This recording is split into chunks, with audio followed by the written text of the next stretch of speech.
You have to be tough as a damn boot to be good, because you have to stand your ground when you need to stand your ground, and you have to be able to say no when it's time to say no, and you have to mean it. And so then you have to think and plan strategically so that when you're going to say no, you can mean it and it will stick. You know, and that takes a certain amount of integrated malevolence, I would say. And once it's integrated, it's not malevolence, it's strength. It's strength of character. It's the ability to stand your ground. And you have to cultivate that. And you cultivate that at least in part by telling the truth.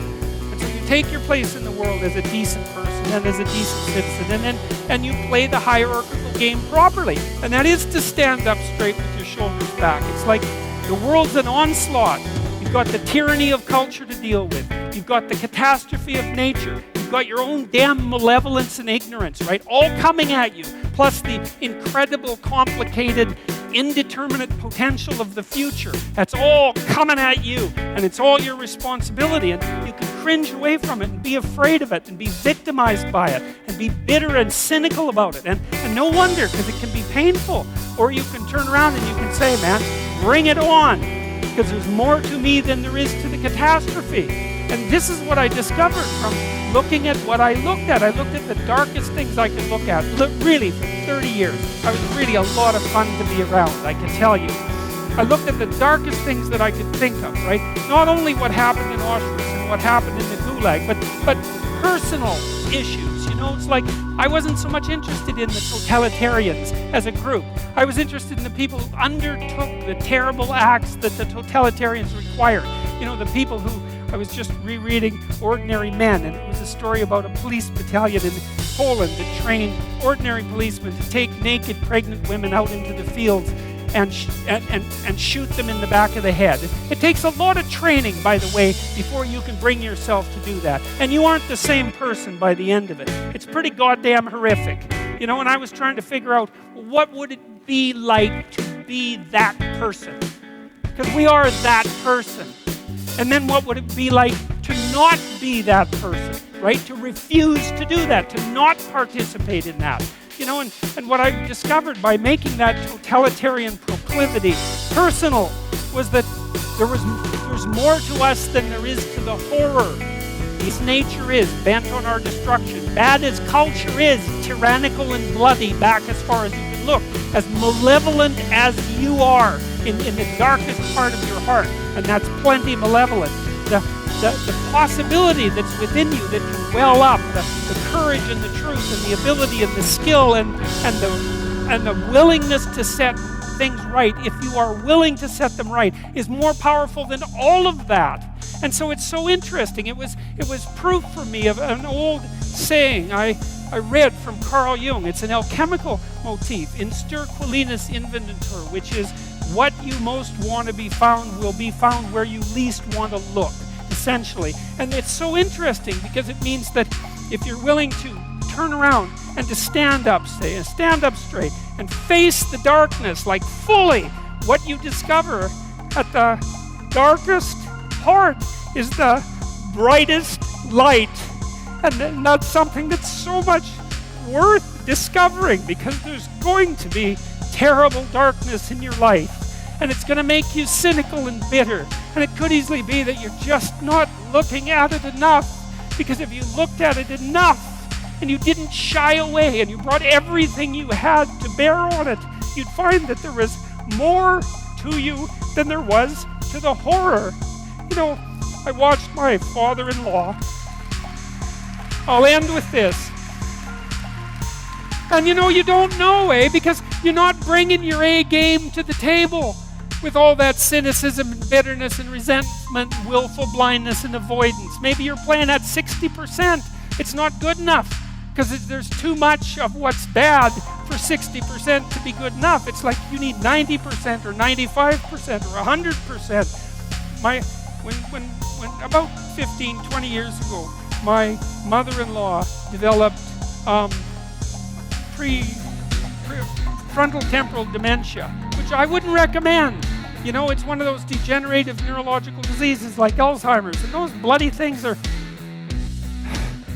like they're in the top echelon of awful. You know, you watch a person deteriorate before your eyes. It's a lengthy, lengthy death. And it was slow. And her husband, he lived in this little town that I grew up in, about 3,000 people. And he was quite a character, man. Everybody knew him. I bought him a Foghorn Leghorn t-shirt once, because that's kind of what he was like. He was loud and sort of bombastic, but he stood up straight, I could tell you. And he played the fool a little bit, mostly for the amusement of people, but he was no damn fool. And I always admired him and liked him, and the feeling was mutual, thank God, since I married his daughter. And, you know, he drank a lot with his crazy friends up in northern Alberta, and he wasn't at home a lot because he was working a lot. And you know, he was kind of a party animal about town, but a good businessman and a good man. And then his wife got sick, and they moved to another town. And, you know, he took care of her for like 15 years. It was unbelievable. As she deteriorated, you know, and she got more desperate to have him around, and her love for him never went away. Even as she lost herself almost completely, she would always light up when he came into the room, you know, and he took care of her right till within weeks of her death. He had to finally put her in an old folks home because he was no longer strong enough to lift her up from the chair. And we interacted with him a lot, you know, because we're trying to help him figure out how to cope. And we had signs put up in the house, electronic signs that would tell her when he was leaving, so that she would know where he went. And we had recordings in the bathroom so that she knew what to do when she went into the bathroom. And we tried to do everything we could to not make this absolutely bloody, atrocious experience complete hell. And he participated the whole way, you know, and it was really something to see. It was really it left me with a tremendous sense of admiration for him, but not just for him, but for people who can do that, you know. And if there was a new decline, he took it on, and he didn't complain about it. He tried to do what he could, you know, and like, it was no picnic, don't get me wrong, but it wasn't hell. And then we were all gathered around the deathbed, my wife's mother's deathbed, and the family was there, and they got along pretty well, you know. Her sister's a palliative care nurse, and the other one's a pharmacist, and none of them are particularly afraid of illness and death. You know, they're a pretty tough group. And so, you know, they made sure their mother's lips were wet while she was no longer eating or drinking, and tried to make her comfortable. And they're around the deathbed, and they were kind of getting along, you know. It wasn't Family Feud at mother's death time, and that was kind of nice. And she died, and that was that. But it wasn't just that, because the fact that the family had coped with it well and nobly and honorably, I would say, brought them together.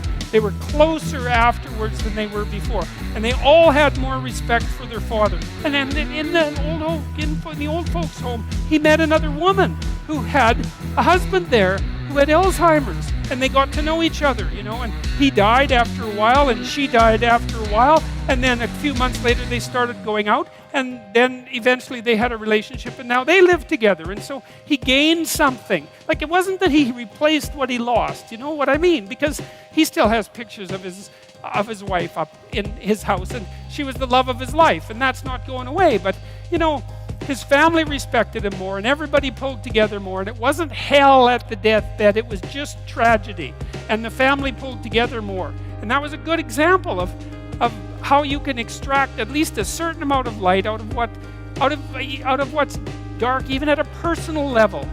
And it's worth asking yourself. It's like, drop what you're doing that's foolish, that you know is foolish, and pick an aim that's worthwhile, you know, to make things better for yourself, like you're worth taking care of, like you're worth something, you know, and to surround yourself with people who believe the same, and who are rejoicing in your accomplishments and unhappy when you fail, right? And you're comparing yourself to your accomplishments of yesterday and not to someone else's today, so that you're not jealous and bitter. And you put your own house in order so that you're not cursing the world when some of its disarray might be your fault.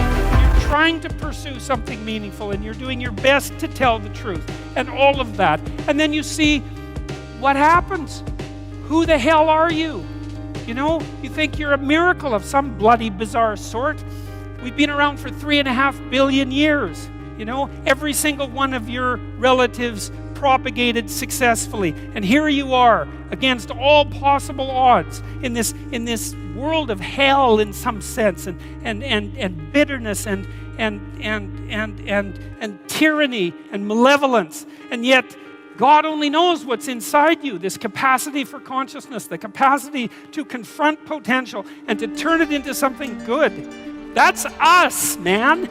That's the Western story. That's the individual as the cornerstone of the state. That's our responsibility, and it really is who we are.